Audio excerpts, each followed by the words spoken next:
እኔ ምን ያደርግልኝ? እኔ ምንሽ ቆይ ግን ደረጀ ካንቺ ጋር እንዴት አደረግሽ? አልተኛም። ታዲያ በላብራቶሪ ነው ካንቺ እንዲወልድ ያደረግሽው? በጣም ጀግና ሴት ነሽ። ጎበዝ። በአንድ ዲቃላ ንብረቱ እንዲጋራ አደረግሽ አይደለ? ልጄን ዲቃላ እንዳትዩሽ፣ አነጋገርሽን ደግሞ አስተካኪ። ደፋር ነሽ። ለነገሩ ደፋር ባትሆኚ ነበር የሚገርመው። ማርቲን የመሰለች ሴት ከባሏ ጋር አብረሽ ቤት ውስጥ እየተኛሽ ቤት ውስጥ ራሱ መቀመጥ በጣም ድፍረት ይፈልጋል። ወይ ለዚህ ነው የመጣሽ? አይ አይደለም፣ ልጅሽ አባቱ ደረጀ መሆኑን ልነግርሽ ነው። ወረቀቱን ላሳይሽ። ልታውጣጪ ነው የመጣሽ? አይደለም፣ ከውሃ ጋር 25% ዲኤንኤ ይጋራል። ስለዚህ የልጅሽ አባት ደረጀ ነው ማለት ነው። ለነገሩ ወረቀቱን አሳይሽ እና ለማርታ ነገርሻት? ሁለተኛ ሚስት ሆነሽ ወደ ቤት ልመጪ ነው። እዚህ የመጣሽበትን ዓላማ ያወቅሽ አልመሰለኝ። አንቺ ነሽ ዓላማሽን ማታውቂው። ኮሰስ ብለሽ ገብተሽ የዛ ሁሉ ተጋሪ ሆንሽ አይደለ? እና ምን ይጠበስ? ቆይ አሁን ምን አድርጊ ነው የምትይው? ምን እንድታደርግልኝ መሰለሽ? የፈለግሽውን ያህል ገንዘብ ልስጥሽ። ከዛ ለማርታ ንገሪያት። ማለት ልጁን ከደረጀ እንደወለድሽው ንገሪያት። ከዛም የጠየቅሽኝን ገንዘብ የፈለግሽውን ያህል ሰጥሻለሁ። አልፈልግም። ይህን እድል ተጠቀሚበት። ገንዘቡ ህይወትሽን ይቀይርልሻል። ቀላል ገንዘብ አይደለም። ምን ነው አሁን የደረጀን ሀብት ተጋሪ ሆነሻል ስትይኝ አልነበር እንዴ?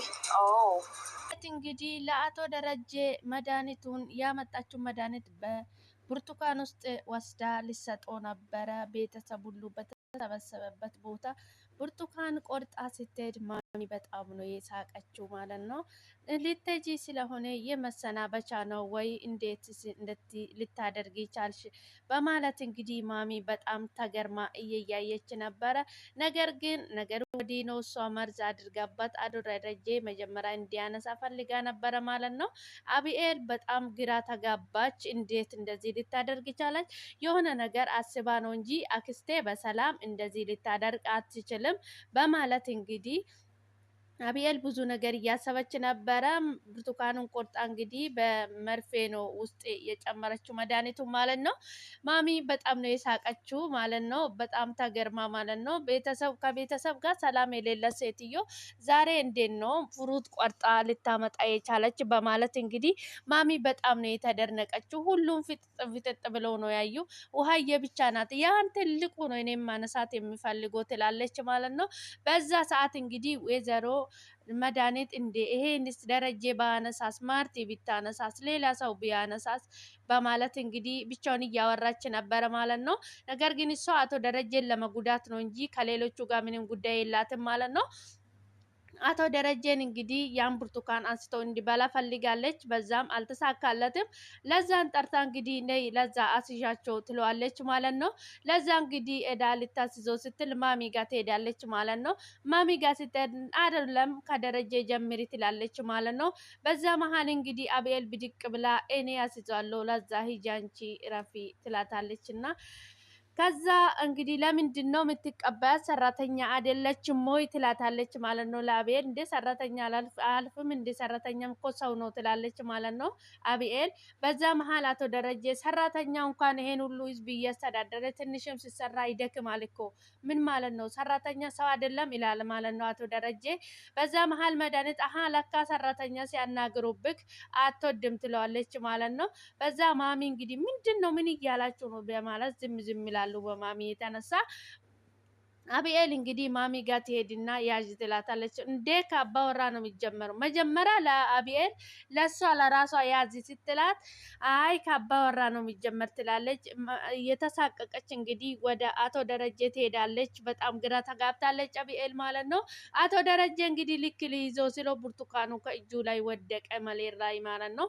ሲወድቀው አቢኤል የወደቀውን አንስታ አይ ቆይ መሬት ላይ ወድቋል ቀይሬ ላምጣ ብላ ትሄዳለች ማለት ነው። ማሚ እንግዲህ እንዴ አንድ አይደለ እንዴ ወደቀ ትላለች ማለት ነው። ማሚ አይ ማሚ ቆይ ቀይሬ ሌላ ይዤ እመጣለሁ ብላ ይዛ ሄዳ ባስኬት ውስጥ ጨምራ እንግዲህ አቢኤል በዛው ተቀየረባት፣ ተናደደች። ምን አስባ ነው? የሆነ የጠረጠረችኝ ነገር አለ ማለት ነው አቢኤል ብላ መድኃኒት እንግዲህ በጣም ጨርቋን ልትጥል ነው የደረሰችው። በጣም ነው የተናደደችው፣ በጣም ነው ያበደችው ማለት ነው። እንግዲህ ሀሳቧን አከሽፋበታለች አብኤል ማለት ነው። ምን ያስባ ነው?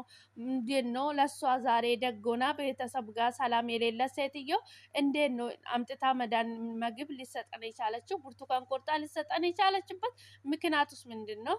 መጀመሪያስ አባዬ እንዲያነሳ የፈለገችበት ምክንያቷ ምንድን ነው? በምን የተነሳ ነው? በማለት እንግዲህ አብኤል አቶ ደረጀን አድናለች ማለት ነው። ብዙ ጊዜ እንግዲህ የወይዘሮ መድኃኒትን አላማ የምትሰራውን ተንኮሎች ብዙ ጊዜ አከሽፋበታለች ማለት ነው። አብኤል ከስር ከስር እየሄደች እንግዲህ ብዙ ጊዜ አከሽፋበታለች ማለት ነው።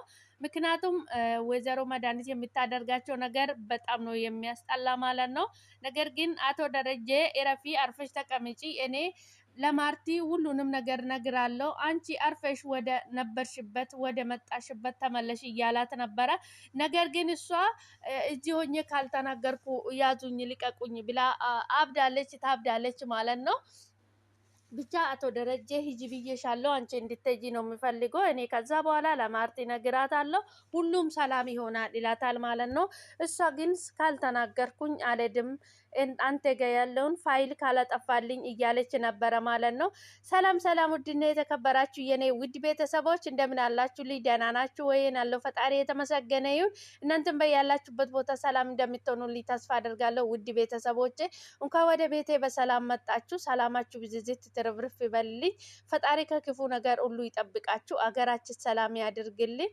ዛሬ በአዲስ ቪዲዮ ከች ብያለሁ። እንግዲህ ውድ ቤተሰቦች ሼር፣ ላይክ፣ ሰብስክራይብ በማድረግ ቤተሰብ ይሁኑ፣ ወደ ቤቴ ይቀላቀሉ ማለት ነው። ሰብስክራይብ ሼር ላይክ በማድረግ ወደ ቤቴ ይቀላቀሉ። ከወደ ቤቴ በሰላም መጣችሁ። በድጋሚ ዳጣ ድራማ እንግዲህ እጅግ አስገራሚ የሆነ ልብ አንጠልጣይ የሆነ ድራማ፣ እጅግ በጣም ብዙ ነገር የሚያስተምረን ድራማ ነው ማለት ነው። ወይዘሮ መድኃኒት እንግዲህ በመጨረሻም የታቀደችው ያሰበችው እንግዲህ መድኃኒቱን ለአቶ ደረጀ ለማብላት ነበረ። ነገር ግን ጀይኒቷ አቤል አሁንም በድጋሚ አከሸፈችበት ማለት ነው። ነገር ግን እሷ ብርቱካኑን ቆርጣ ይዛ ስትመጣ ሁሉም በጣም ነው ግራ የተጋቡት ማለት ነው። ምክንያቱም ቤት ውስጥ ሁል ጊዜ ሰላም የማትፈጥር ሴትዮ ዛሬ ብርቱካን ቆርጣ ስትመጣ በምን የተነሳ ነው? እንዴት ነው እንደዚህ ሊሆን የቻለ? በማለት እንግዲህ በጣም ነው የተደነቁት። በጣም ነው ግራ የገባቸው ማለት ነው። ምክንያቱም ያስጠረጥራል። ለማንም ማንም ሰላም የማትሰጠው ሴትዮ ዛሬ ብርቱካን ቆርጣ ስትመጣ እንዴት ነው እንደዚህ የሚደረገው ብለው በጣም ነው ግራ የተጋቡት ማለት ነው። ምክንያቱም አቶ አቡኤልም እንግዲህ በጣም ግራ ተጋብታ ነበረ። በዛም የተነሳ እንግዲህ ተነስታ እንደምንም ብላ እንዲከሽፍ አድርጋለች ማለት ነው። እንዲከሽፍ አድርጋለች ማለት ነው። እንግዲህ በዚህ ሰዓት እንዴት አባቷ አወቀች ይቺ ልጅ? እንዴት ነው እንዴት እንደዚህ ልታቅ ቻለች? በምን የተነሳስ ነው እንደዚህ ልታቅ ቻለች? በማለት እንግዲህ በጣም ግራ ተጋብታለች። የሚታደርገው ነገር ጠፍቶበታል ማለት ነው። ምክንያቱም በጣም ነው ግራ የተጋባችው። በጣም የምትሆነውን ነገር ነው ያጣችው ማለት ነው። አቶ ደረጀ እንግዲህ በጣም ነው ግራ የተጋባ ማለት ነው። አቶ ደረጀ እንግዲህ ለአብኤል ብዙ ነገር ልጄ አስባ ታስባለች፣ አሪቃ ታስባለች፣ የሚሆነውንና የማይሆነውን ታውቃለች። ምክንያቱም ታውቃለች እንኳን ሰላም ሰጥቶ የማያውቅሽ ሰው ይላታል ለማሚ። እንኳን ሰላም ሰጥቶ የማያውቅሽ ሰው ከመሬት ተነስቶ ምግብ ሲሰጥሽ መጠራጠር አለብሽ። ልጄ ደግሞ ይሄንን ታውቃለች። በምን እንደዚህ ልትሆን እንደቻለች ይሄን ሁሉ ታውቃለች ልጄ ይላታል ማለት ነው። በዛ ሰዓት እንግዲህ ማሚ በጣም ነው ግራ የተጋባች። እንዴት ነው እንደዚህ ሊሆን የቻለ? ግን አብዬን ለምንድን ነው እንደዚህ ማድረግ የቻለች ይላታል ማለት ነው። ነገር ግን አቶ ደረጀ አብኤልን በጣም ነው ያደነቃት ማለት ነው። በጣም ነው ያደነቃት አብኤልን። ምክንያቱም ያሰበችው ነገር እንዳለ ታውቋል። አቶ ደረጀም ተጠራጥሯል። አብኤልማ 100% እርግጠኛ ሆናለች ማለት ነው። ከመሬት ተነስታ ይህን ብርቱካን ቆርጣ አልመጣችም። ምክንያቱም ሆነ ያሰበች ተንኮል እንዳለ ያሰበች ነገር እንዳለ ግልጽ ነው። ማንኛውም ሰው ይሄ ማሰብ ይችላል ማለት ነው። ለዛ ላይ እየፎከረች እንዲህ ካላደረኩ እንዲህ ካልሆንኩ የምትለው ሴትዮ ብርቱካን እዛ ስትመጣ ማሚ ራሱ በጣም ነው የሳቀችው ማለት ነው። ያው ኤቷ ስለሆነች በመጥፎ መንገድ አላስብም፣ በመጥፎ መንገድ አልተረጉምም ብላ ነው እንጂ ማሚን በጣም አስባ ተጨንቃ ነበረ ማለት ነው። ምክንያቱም እንግዲህ ወይዘሮ መድኃኒት ምንም መልካም ነገር እንደማታደርግ የታወቀ ነው ማለት ነው። በመጨረሻም እንግዲህ ከሽፎለታል፣ አልተሳካለትም ማለት ነው። ማሚ እንግዲህ አብኤል ማሚ ያልሽ ወይ ትላታለች ማለት ነው። አንቺ ለራስሽ ሰርተሽ ማትበይ ልጅ ለእኔ እንዴት ነው የምትሰሪልኝ? ትላታለች ማለት ነው። እንግዲህ አብኤል እንደ በፊቱ ልጅ አይደለችም። አብኤል በጣም አስተዋይ እና ምርጥ ቆንጆ አስተዋይ ምርጥ ልጅ ሆናለች ማለት ነው። በጣም ነው ደስ የሚለው። እንግዲህ አንድ ሰው ሲመከር እና ሲዘከር ከማይሆነው ነገር ተመለሽ ብሎ ሲመከር ተመልሶ ወደ መልካም መንገድ ወደ ጥሩ ነገር መስራት ሲገባ እጅግ በጣም ደስ ይላል። ከዚህ የበለጠ የሚያስደስት ነገር የለም ማለት ነው። እውነት ለመናገር በጣም ነው ደስ የሚለው። አብኤል እንደዚህ ሆና መገኘቷ በጣም ነው ደስ የሚለው ማለት ነው። ሪል በጣም ነው የተደሰተችው። ማሚም በጣም ደስ ብሏታል። አቶ ደረጀም በጣም ነው ደስ ያለው ማለት ነው። በጣም ደስ የሚል ነገር አንድ ሰው ልጁን ለመመለስ ልጁን ለመመከር ልጁ ወደ መልካም መንገድ ለመመለስ የሚጥር ወላጅ እንግዲህ ልጁ ደግሞ ወደ ነበረበት መንገድ ወደ እነሱ የሚፈልጉበት መንገድ ገፍታ የሚያስደስት ከዚህ በላይ የሚያስደስት ነገር የለም ማለት ነው። አብኤል እንግዲህ አሁን በጣም አስተዋይ ልጅ፣ ለሰው አዛኝ፣ ሁሉም ነገር ቆም ብላ የምታስብ ልጅ ሆናለች። በጣም ነው ደስ የሚለው።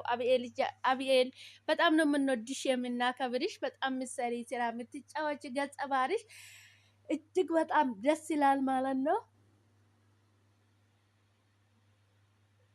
እንግዲህ አቶ ደረጀ በስልክ እያስጠነቀቃት ነበረ። እሷ ምንም መስማም ጥጥ ነው፣ ምንም ካደረግኩ አልችልም፣ ካላደረግኩ ካላወጣው ነው የምትለው ማለት ነው። ዳጣና አብኤል እንግዲህ አብኤል እና ዳጣ እዚህ ጋር በናታን የተነሳ እንግዲህ አብኤል አሁን ትልቅም ስለሆነች ማስተዋል ጀምራለች ማለት ነው።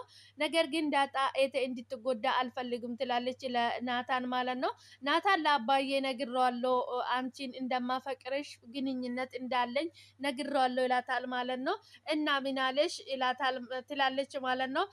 አይ ምንም አላለኝም፣ እሱ የተጨናነቀበት ሰዓት ስለሆነ ምንም እንትን አልሰጠኝም፣ ምንም መልስ አልሰጠኝም ይላታል ማለት ነው። እና ስትነግረው ፊቱ ላይ ምን ነበረ? ደብሮታል ወይስ ደስ ብሎታል? ምን ነበረ? ምን አለሽ? ምን እንዴት ነበረ? ደስ ብሎታል ወይስ ቅር ብሎታል? ምናምን ትለዋለች ማለት ነው። አይ ምንም ፊቱ ላይ አላሳየኝም፣ ምክንያቱም እሱ ጭንቀት ላይ ነው ያለው በዚህ ሰዓት ይላታል ማለት ነው። ነገር ግን እኔ አብኤል እንድትጎዳ አልፈልግም ናታን ትላለች ማለት ነው። አብኤልን በጣም ነው የምትወደው፣ ምክንያቱም ታላቅ ናትም በጣም ስለምትወደው አብኤል ናታንም ስለምታፈቅረው እንድትጎዳ አልፈልግም ናታን እያለችው ነበረ ማለት ነው። ናታንም እንግዲህ አብኤል እኮ ልታገባ ነው ይላታል ማለት ነው። ማንን ነው የምታገባ? እሷ ለእኔ ብላ የማይሆን ሰው ላይ እንድትወድቅ አልፈልግም ትላለች ማለት ነው አብኤልና ዳታ ማለት ነው። አይ አብኤል እኮ እንደዚህ አይነት ነገር የምታደርግ ልጅ አይደለችም። አብኤል ሁሉንም ነገር ጠንቅቃ የምታውቅ ልጅ ናት። እንደዚህ አይነት ነገር የምታደርግ ልጅ አይደለችም ይላታል ማለት ነው ናታን። በመጨረሻ እንግዲህ አብኤልም አገባለሁ ብላ ቆርጣለች ማለት ነው። ናታን እንግዲህ ለአቶ ደረጀ ነግሯል ዳጣ ጋር ግንኙነት እንዳላቸው ማለት ነው። አቶ ደረጀ የሚያጠግብ መልስ አልሰጣትም ነበረ። ሰላምዬ ግን ናታን ዳጣን እንዲያገባ ትፈልጋለች፣ ግንኙነትን እንዳላቸው ትፈልጋለች፣ ታውቃለች ሁሉንም ነገር ማለት ነው። አቶ ደረጀ ነው እዚህ ላይ ምንም እጅ የሌለበት ማለት ነው። አቶ ደረጀ እንኳን እነሱ ፍቅር ቀርቶ የራሱንም ጭንቀት አልቻለም። በዚህ ሰዓት እንግዲህ እሱ እንዲያውቅ ብቻ ነው ሊነገሩ የፈለጉት ማለት ነው። ነገር ግን አቶ ደረጀ በጣም ግራ የተጋባበት ሰዓት ላይ ስለሆነ ሊያዳምጣቸውም ሊሰማቸውም አልቻለም። በጣም ተጨናንቆ ስላለ እንግዲህ አቶ ደረጀ በጣም ግራ ተጋብቷል። በዚህ ሰዓት ምንም የራሱን ጭንቀት ነው እንጂ መዳመጥ የሚፈልገው የሰዎች እንዲሆነች ፈለጠች ቆረጠች የሚለውን የሚሰማበት ሰዓት አይደለም ማለት ነው። በጣም ጭንቀት ላይ ነው ያለ። እንግዲህ በዚህ ጭንቀት የተነሳ ደግሞ እንግዲህ የመድኃኒት ውጤት ነው። መድኃኒት እንግዲህ በጣም ሰላም እየነሳችው ትገኛለች ማለት ነው። በጣም ግራ ተጋብቶ ነው ያለው አቶ ደረጀ እንግዲህ እኔ ለማርቲ ሁሉንም ነገር አውጥቼ ነግራለሁ ይላታል። ነገር ግን ለመናገር ሞራል አላገኝም ዛሬ ነገ እያለ እንግዲህ ቀን እየፈጀ ይገኛል ማለት ነው። ማሚ እንግዲህ ከዚህ በፊት ሰላምዬ የወለደች የአባዬ ይሆናል ብለሽ ነግረሽኝ በጥፍ መትቸሽ ነበረ ትዝ ይልሻል ብላ ለአብኤል ጥያቄ ታቀርባለች ማለት ነው። በዛ ሰዓት አብኤል እንግዲህ አረ ማሚ አባዬ እንደዚህ አያደርግም ብላ እንደገና ተመልሳ